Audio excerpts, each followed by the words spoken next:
Kumusta po ang water service sa mga lugar na nooy nakaranas ng problema sa supply ng tubig po?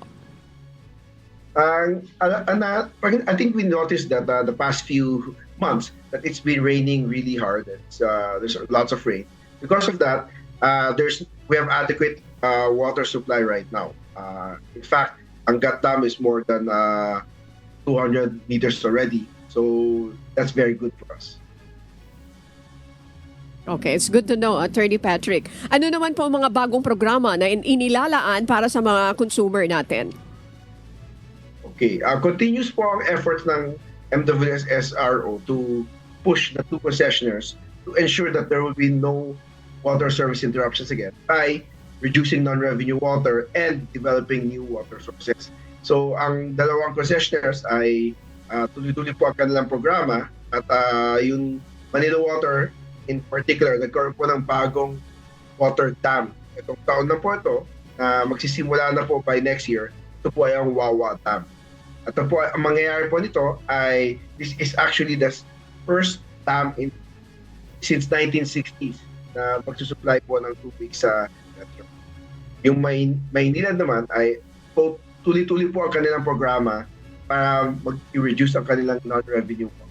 At nagpatayo sila ng isa pang just recently, nagpatayo sila ng bagong water treatment plant sa Laguna de Bay. Tawag po dito ay population treatment plant. At yung dalawa din po, tuloy-tuloy din po ang kanilang programa para po magtayo ng sewage treatment plant. Just recently, we actually awarded and recognized the 3 top cities who have the top wastewater coverage in Metro Manila. Ito po ay ang number 1 po ang City of Marikina na 81% na po ng kanilang area ay connected na po sa sewerage.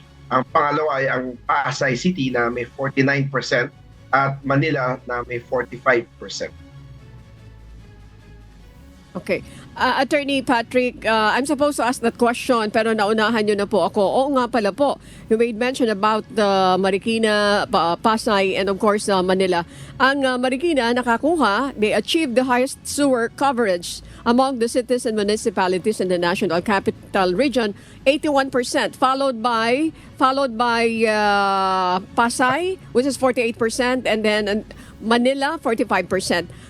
Pwede ba natin ipaliwanag sa ating mga kababayan, ano ang kahalagahan na pag-usapan natin itong sewer coverage? Ano ba ito para maintindihan nila? Bakit mahalagang pag-usapan po ito, Attorney Patrick?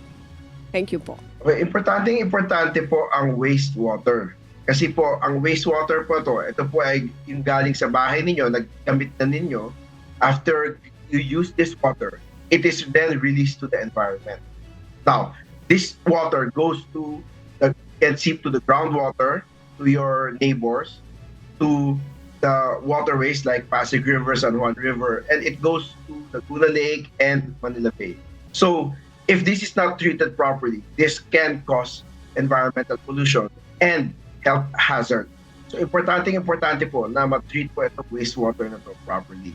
Now, in the meantime, habang hindi pa po tayo fully 100% sewer coverage, ay kailangan po tayo mag-rely sa each household. We have to rely on the septic tanks of each household. That's the biggest problem kasi sometimes hindi po ito regularly maintained. So habang in the meantime, Manila Water and Maynilad are providing dislodging services already once every 5 years. So it's very important po na magpa-dislodge kayo.